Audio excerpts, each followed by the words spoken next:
Mga sangkay, may pinaplano nga ba itong mga matatalinong tao na naman na magpakalat ng panibagong karamdaman na magdudulot po ng pandemya na naman sa buong mundo? At ayon nga po sa balita mga sangkay, ito daw po ay magdudulot ng mas malaking problema at mas delikado po ito. Pag-usapan po natin mga sangkay.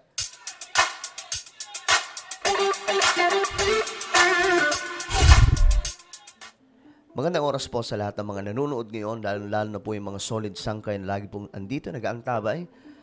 Bago tayo magsimula, pakisubscribe po muna yung ating YouTube channel. Sa mga nanonood po dito sa YouTube, may makikita po kayong subscribe button sa ibaba. Pindutin nyo lamang po yan, tapos i-click nyo yung bell at i-click nyo rin po yung all. At kung kayo naman po ay nanonood sa Facebook, huwag nyo pong kalilimutan na i-follow ang ating Facebook page. So ito nga mga sangkay, pag-usapan po natin ito ng masinsinan. Itong sinasabing disease X, the next pandemic. Napag-usapan na po ito natin nakaraan mga sangkay, subalit ngayon patuloy na naman po umiikot itong usapin na tinatawag na disease X. Ito daw po ang susunod na pandemya nga ba? Disease X, a term shorted in mystery and caution, represents not a specific illness, but a placeholder for the unexpected, a potential future pandemic that could surpass known diseases in impact.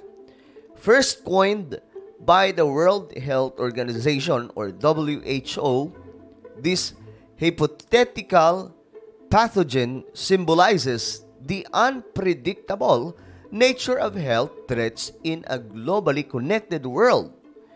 So, sa madaling sabi, mga sangkay, itong sinasabi nilang this is X, ay hindi pa raw nila alam kung ano ito.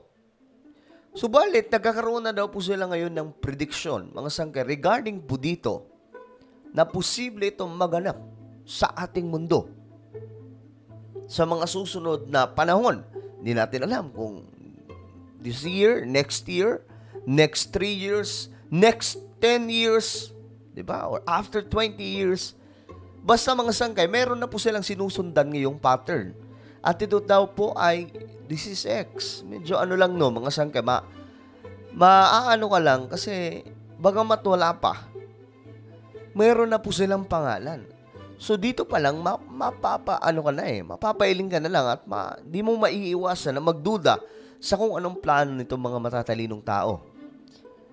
So eto, what exactly is disease X? Ano nga ba ito? Disease X represents a hypothetical pathogen that could lead to a global pandemic. So ito mga sangkay, it symbolizes the unpredictability of future health threats, urging global preparedness. Bakit kailangan pa maganda kung pwede naman pigilan nila ang paglabas nitong pandemya o karamdaman? Hindi kaya may pinaplano na naman mga sangkay. Ito ay mga usap-usapan lamang. May pinaplano na naman na mag-cause or gagawa na naman ng isang malaking gulo sa ating mundo. Minsan, mga sangkay, mapapaniwala ka na lang din sa mga gumagawa po ng conspiracy theory. Di ba? Yung mga nagbabawas daw po ng populasyon ng tao, kaya nagpapakalat po ng mga ganito. Mga ganun pong klaseng mga conspiracy theory, mga sangkay. Kasi, eto, wala pa eh. Pero may pangalan na po sila. Instead of creating any system na hindi po na kung saan hahadlang sa anumang potensyal na maging pandemic. Okay, well, in the Bible, mga sangkay, mababasa po natin ang word na pestilences, especially in Matthew chapter 24, that in the last days, magkakaroon ng mga wars, rumors of wars, at mga nature disaster, at hindi po nakatakas doon, tinatawag na pestilences, na ito po ay tumutukoy sa maraming mga karamdaman na uusbong in the last days. But for me, mga sangkay, ito po ay I believe, na tao lang din po ang gumagawa ng ganitong klaseng di ba? Minsan, maniniwala ka na lang din sa mga pinapalabas sa mga movie, mga science fiction, mga ano, diba? Yung mga karamdaman na kumakalat, nagkakaroon ng pandemic, dulot po ng mga, sila lang din po ang nagiging reason. Gaya po nitong nangyari ng COVID-19, di ba? Marami pong kwento tungkol dyan, mga sangkay. Though, kayang i-deny, kaya rin pong patunayan, okay? Ngayon, ito mga sangkay, nations, sabi po dito, global collaboration is pivotal in combating disease X. This unity involves sharing research, resources, and strategies, underscoring the importance of collective action in health crisis. Dito pa lang mga sangkay, iniisip na po nila yung collaboration ng maraming mga medical professionals in the future, just in case puputok na po itong disease X.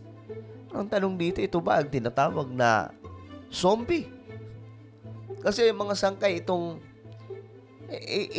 yung mga napapanood po natin na mga ganong klaseng palabas, mga infect po yun ng kung anong karamdaman.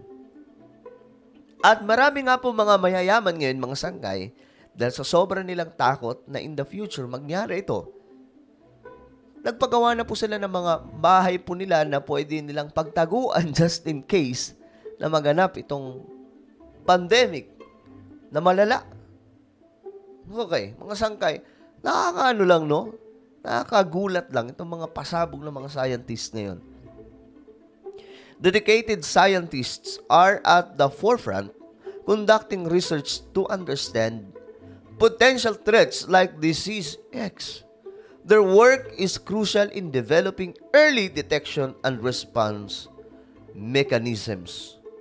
So ano ba? Mayroon bang mga bagay na hindi sinasabi itong mga scientists sa atin? Bakit ngayon kailangan na po nilang mag-research ng isang, ano ba tawag dito? Gamot ba? Gamot sa isang karamdaman na wala pa naman. How come? Di ba nga mga sangkay, mayroon pong mga may lumabas sa balita last year, I think last year ba yun, or 2022, na itong mga, last year pala yun, na itong mga scientists, okay, doon po sa Siberia, may na-discover po na isang tawag po din nila doon is zombie. Basta something like that. Nasa ilalim po ng yelo. Ngayon mga sangkay, itong kanilang nakita ay dinala po nila sa laboratory. Hinukay pa po nila. Naghukay po talaga sila. Instead na pabayaan na po sa ilalim ng yelo, hinukay pa po nila. Dinala po nila doon. Tapos ngayon, pinag-aaralan until now. Pinag-aaralan. Ang tanong dito, kasi marami pong natatakot eh. What if sila ang magdala ng kung anumang karamdaman sa ating mundo? Ito mga ganitong klase, mga research, mga scientist lang din po no? So ito nga mga sangkay, how come na magde-develop sila ng isang early na gamot or detection sa isa pong karamdaman na hindi pa naman nag-i-exist? That means may alam po sila pero ayaw lamang po nila sabihin para hindi mag-cause ng panic. Diba? So ito mga sangkay, kahit po yung WHO, yung World Health Organization, may nag-uusapan na rin po ito. Ano ba yung kanilang magiging plano?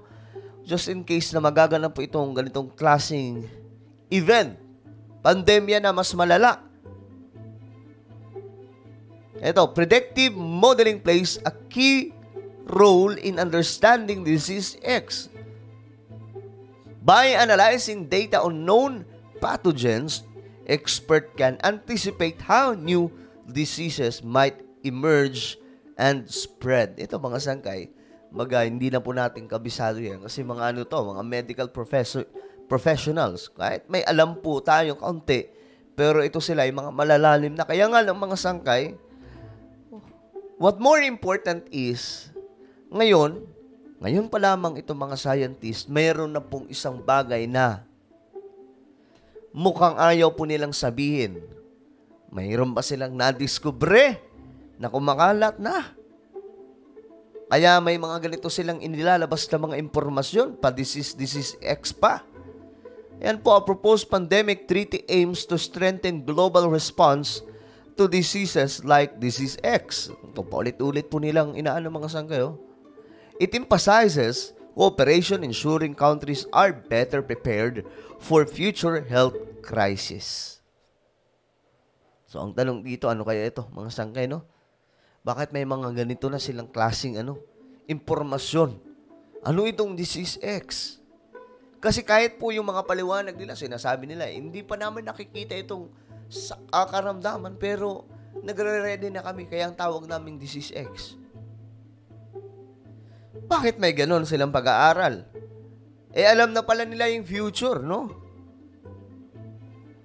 Pero, let's go back to the Bible, mga sangkay. In the Bible, clear, very, very clear, mga sangkay, ang paalala sa atin ng Panginoon na in the last days, magaganap po talaga yung mga ganitong klaseng pangyayari like pandemya na nakasulat po sa Bible, pagkalaganap po ng sinasabing pestilences, mga iba't ibang klaseng karamdaman. So today, we are not just facing chaos ng war, yung geopolitics. Hindi lamang po tayo nakakaranas nitong iba't ibang klaseng mga disaster. But, itong mga paglaganap ng iba't ibang klaseng karamdaman ngayon, talagang tumitindi. At pansinin nyo sa mga balita, marami pong mga panibago na namang karamdaman ang nadidiskubre sa iba't ibang panig ng ating mundo. What is your opinion, mga sangkay, regarding po dito sa Disease X? Ano ba ang inyong mga saloobin? I-comment nyo lamang po sa ibaba. And now, I invite you, mayroon pa akong isang YouTube channel, Sangkay Revelation. Hanapin nyo lamang po ito sa YouTube. Then, click the subscribe, click the bell, and click all. Ako na po yung magpapaalam hanggang sa muli. This is me, Sangkay Janjan.